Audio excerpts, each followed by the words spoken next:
नमस्ते, कैम छो और स्वागत है आप सभी का आप ही के अपने YouTube channel without any doubt पे। और मैं हूं खुशहाली। तो आज का जो वीडियो है ये हमारा टेंसेस का पार्ट 5 होगा। पार्ट 1 to 4 में हमने सारे के सारे प्रेजेंट टेंसेस को डिस्कस किया था, यानी कि present indefinite, present continuous, present perfect and present perfect continuous tense. तो इन सारे के सारे वीडियोस को हमने डिस्कस कर लिया है।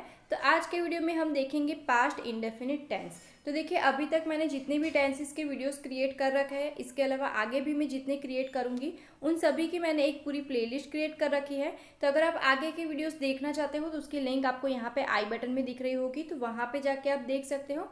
उसके अलावा नीचे डिस्क्रिप्शन बॉक्स में एंड कमेंट बॉक्स में भी आपको उसकी लिंक मिल जाएगी। तो अब बात करते हैं कि हम आज के वीडियो में क्या क्या डिस्कस करेंगे। तो देखिए, सबसे पहले हम थोड़ा सा बेसिक से शुरुआत करेंगे, यानी कि पहले हम देखेंगे कि पास्ट इंडेफिनिट टेंस का यूज़ कहाँ पे किया जाता है और यहाँ पे जो है कि सेंटेंस का स्ट्रक्चर किस तरह का रहेगा। उसके बाद में हम थोड़ा सा एडवांस लेवल पे जाएंगे, यानी कि हम देखेंगे कि इससे रिलेटेड जितने भी कॉम्पिटिटिव एग्जाम के पॉइंट ऑफ व्यू से इंपॉर्टेंट रूल्स होंगे उन सारे के सारे रूल्स को हम डिस्कस करेंगे। तो चलिए हम शुरू करते हैं आज का वीडियो।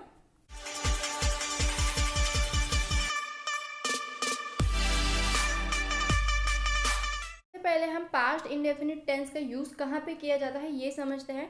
तो देखिए, used to express an action which took place in the past, ठीक है, यानी कि पास्ट में यानी कि भूतकाल में कोई घटना हुई थी तो उसको एक्सप्रेस करने के लिए हम पास्ट इंडेफिनिट टेंस का यूज करते हैं। Is completed by the time of speaking, यानी अभी जब मैं कोई सेंटेंस बोल रही हूँ तो उस सेंटेंस में मैं जिस किसी भी घटना की बात कर रही हूँ या एक्टिविटी की बात कर रही हूँ वो ऑलरेडी भूतकाल में कंप्लीट हो चुका है, तो वो दिखाने के लिए हम पास्ट इंडेफिनिट टेंस का यूज करते हैं। यानी कि सिंपल लैंग्वेज में अगर बताऊं तो भूतकाल में जो कोई भी एक्टिविटी कंप्लीट हो चुकी है तो उसको दिखाने के लिए हम पास्ट इंडेफिनिट टेंस का यूज करते हैं। तो यहाँ पे हमारा स्ट्रक्चर क्या फॉलो होता है, तो देखिए, सब्जेक्ट, उसके साथ में वर्ब की सेकंड फॉर्म, उसके बाद में होता है ऑब्जेक्ट। अब देखिए, यहाँ पे हमेशा ही वर्ब की सेकंड फॉर्म का यूज होगा, तो ये आप ध्यान में रखिएगा। एग्जाम्पल देखिए, first example is she went Delhi yesterday. Yesterday यानी कि कल, अगर वो कल दिल्ली गई थी मतलब कि ये जो घटना है ये भूतकाल की हो गई, तो इसलिए यहाँ पे हमने वर्ब की सेकंड फॉर्म का यूज किया है जो कि करेक्ट है। अब देखिए, यहाँ पे अगर इसी को हम जो है कि क्वेश्चन पूछ रहे हैं तो कैसे फॉर्म करेंगे, तो देखिए, did she go Delhi yesterday, तो यहाँ पे हमने क्या किया, सिंपली आगे डिड का यूज किया, उसके बाद में ये जो वेंट था उसको हमने फर्स्ट फॉर्म में लिख दिया, ठीक है। तो ये आपको ध्यान में रखना है। अगर पास्ट इंडेफिनिट टेंस है, अगर हम क्वेश्चन पूछ रहे हैं या तो फिर नेगेटिव जो है कि आंसर फॉर्म कर रहे हैं, तो वहाँ पे क्या होता है, डिड का यूज होता है। और जब कभी भी सेंटेंस में डिड का यूज होता है तो आप ध्यान में रखिएगा, जब कभी भी सेंटेंस में डिड का यूज होता है तब हमेशा वर्ब की फर्स्ट फॉर्म का ही यूज होता है, ठीक है। कभी भी आपको वर्ब की सेकंड या थर्ड फॉर्म का यूज नहीं करना है जब कभी भी सेंटेंस में हमने डिड का यूज किया है। नेक्स्ट एग्जांपल देखिए, she didn't went to Delhi yesterday. अब देखिए, इसी सेंटेंस को मैंने नेगेटिव कर दिया तो क्या हो गया, डिड के पीछे हमने नॉट का यूज कर लिया और वर्ब की तो हमेशा ही फर्स्ट फॉर्म रहेगी। तो इस तरह से सेंटेंसेस फॉर्म होते हैं। तो ये हो गई थोड़ी सी बेसिक बातें। अब हम देखते हैं रूल्स। तो फर्स्ट रूल देखिए, पास्ट हैबिचुअल एक्शंस, यानी पास्ट में कोई हमारी हैबिचुअल एक्शंस थी जो हमारी आदत थी तो उसको दिखाने के लिए हम पास्ट इंडेफिनिट टेंस का यूज करते हैं। तो देखिए, प्रेजेंट इंडेफिनिट टेंस में मैंने आपको बताया था कि अभी वर्तमान की जो कोई हमारी आदत होती है जिसको हम रेगुलर बेसिस पे करते हैं, ठीक है, तो वो सारी की सारी जो एक्टिविटी होती है उसको हम प्रेजेंट इंडेफिनिट टेंस में लिखते थे, ठीक है। क्यों लिखते थे, क्योंकि वो जो आदत है हमारी वो अभी भी हमारी क्या है, कंटिन्यू है। लेकिन अगर कोई आदत है जो कि भूतकाल में थी, पहले मैं रोज सुबह 7 बजे उठती थी लेकिन अभी नहीं उठ रही हूँ, तो उसको हम पास्ट इंडेफिनिट में लिखेंगे। लेकिन अगर मैं बोल रही हूँ कि मैं हर रोज 7 बजे उठती हूँ, तो मतलब कि ये जो मेरी आदत है वो अभी भी मेरी कंटिन्यू है, तो उसको हम लिखते हैं प्रेजेंट इंडेफिनिट टेंस में। तो ये एक छोटा सा डिफरेंस है, आप ध्यान में रखिएगा। तो फर्स्ट एग्जाम्पल देखिए, I smoked daily when I was in college. अब देखिए, डेली को पढ़ के आपको लगेगा कि ये प्रेजेंट इंडेफिनिट टेंस का सेंटेंस है, लेकिन ऐसा नहीं है, इसको आपको पूरा पढ़ना है। तो देखिए, पूरा सेंटेंस क्या है, when I was in college, यानी जब मैं कॉलेज में था तब, यानी ये हो गई भूतकाल की बात, और भूतकाल में ये एक्टिविटी डेली हो रही थी, यानी कि भूतकाल में ये मेरी एक हैबिट थी, इसलिए इसको हम लिखेंगे पास्ट इंडेफिनिट टेंस में। तो ये होगा आई स्मोक्ड, तो स्मोक्ड क्या हो गया, सिंपली वर्ब की सेकंड फॉर्म हो गई, तो ये सेंटेंस करेक्ट है। नेक्स्ट एग्जाम्पल देखिए, when I was a kid, यानी जब मैं बच्चा था या जब मैं छोटा था, यानी ये एक भूतकाल का सेंटेंस हो गया। I used to pray every night, मैं हर रोज रात को क्या करता था, प्रार्थना करता था। तो ये क्या हो गई बात, भूतकाल की बात हो गई। और भूतकाल में वो एवरी नाइट यानी हर रात को करता था, डेली करता था, मतलब ये भी उसकी एक हैबिट थी।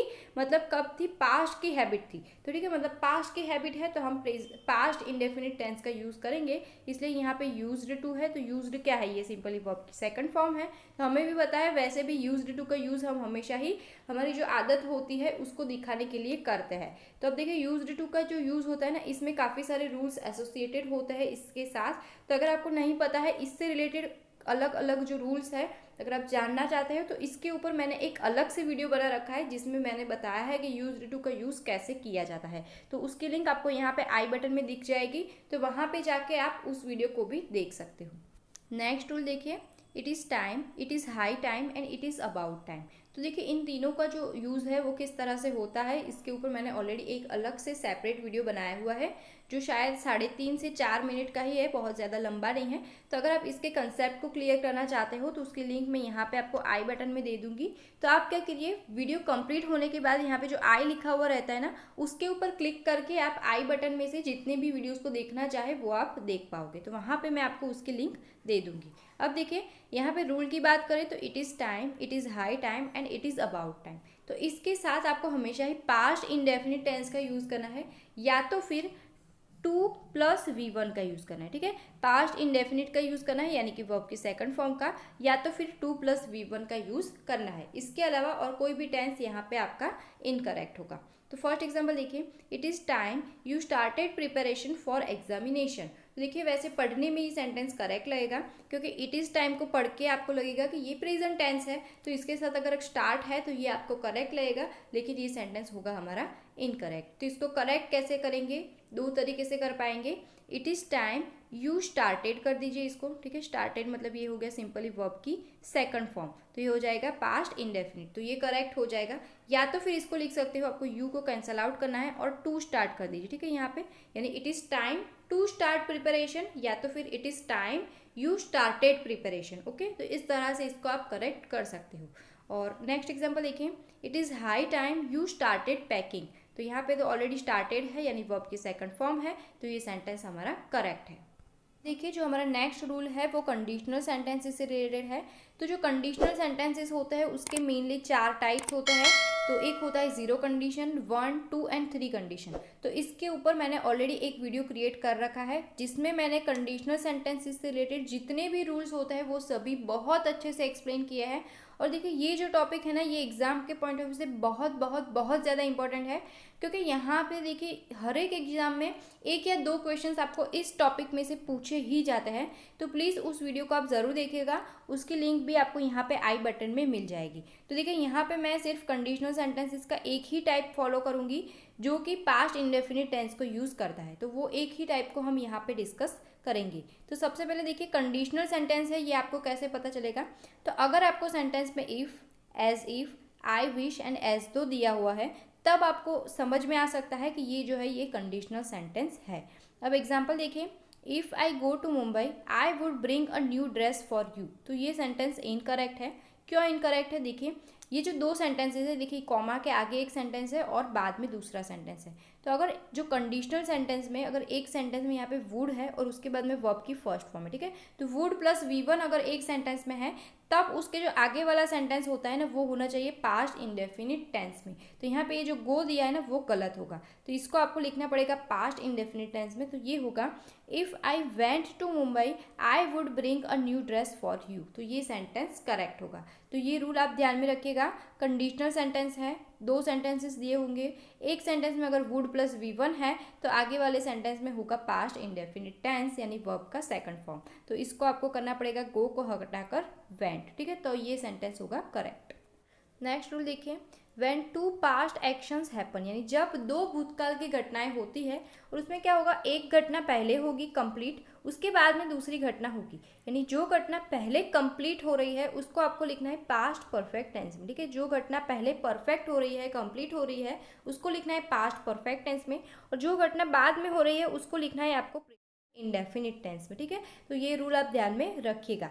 तो एग्जाम्पल देखिए, when the police come the theft had escaped, यानी जब पुलिस आई तब चोर भाग चुके थे, यानी पहले चोर भाग चुके थे, तो ये घटना पहले कंप्लीट हो रही है, तो इसको लिखना है आपको पास्ट परफेक्ट टेंस में। तो यहाँ पे देखिए हैड है, उसके बाद में पास्ट पार्टिसिपल है यानी वर्ब की थर्ड फॉर्म है, तो ये सेंटेंस यहाँ से करेक्ट है। लेकिन अब देखिए ये जो सेंटेंस है ये बाद में हो रही है एक्टिविटी, तो इसको लिखना है पास्ट इंडेफिनिट टेंस में। तो यहाँ पे कम है तो ये होगा इनकरेक्ट, क्योंकि पास्ट इंडेफिनिट टेंस में हम वर्ब की सेकंड फॉर्म का यूज करते हैं। तो इसको करेक्ट कैसे करेंगे, व्हेन द पुलिस केम करेंगे, ठीक है। इसको कम को निकाल के आपको केम करना है ताकि ये हो जाएगा पास्ट इंडेफिनिट टेंस। तो इस तरह के जो एग्जाम्पल्स होते हैं वो क्वेश्चंस एग्जाम में पूछे जाते हैं, तो इस रूल को आप ध्यान में रखिएगा।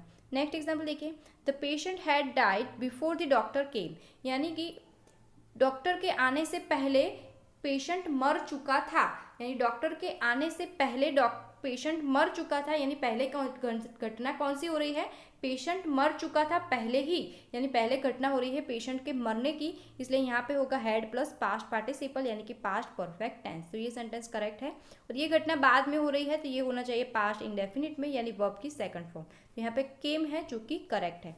नेक्स्ट एग्जाम्पल देखिए, the doctor head came after the patient died, यानी डॉक्टर जो है पेशेंट के मरने के बाद आए हैं। देखिए the doctor head came after the patient died, patient मर चुका था और उसके बाद में डॉक्टर आए हैं, यानी पहले क्या हो गया, पेशेंट मर चुका था और बाद में डॉक्टर आए हैं, तो ये सेंटेंस होगा हमारा इनकरेक्ट। तो इसको आपको कैसे लिखना है, देखिए पहले कौन सी घटना कंप्लीट हो रही है, आफ्टर द पेशेंट डाइड, यानी पहले पेशेंट मर चुका था और उसके बाद में डॉक्टर आए हैं, तो ये घटना पहले कंप्लीट हुई थी, तो इसको आपको लिखना पड़ेगा पास्ट परफेक्ट में, तो यहाँ पे होगा हैड डाइड, ठीक है। तो इसको आपको लिखना पड़ेगा हैड डाइड, और यहाँ से आपको हैड को निकाल के रखना पड़ेगा सिंपली केम। तो यहाँ पे होगा the doctor came after the patient had died, right, जब पेशेंट मर चुका था उसके बाद में डॉक्टर आए थे, तो ये होगा हमारा करेक्ट सेंटेंस। आई होप आपको ये वीडियो अच्छे से समझ में आया होगा। तो देखिए टेंसेस के ऊपर आगे और भी मैं वीडियोस लेके ज़रूर आऊँगी, तो उन सारे वीडियोस को अगर आप मिस करना नहीं चाहते हैं तो इस चैनल को सब्सक्राइब कर दीजिएगा और बेल आइकन पे भी क्लिक कर दीजिएगा। और आज का वीडियो आपको कैसा लगा है मुझे कमेंट करके ज़रूर बताइएगा और इसे लाइक एंड शेयर भी ज़रूर कीजिएगा। तो मिलते हैं दोस्तों नेक्स्ट वीडियोज़ में। Thanks for watching.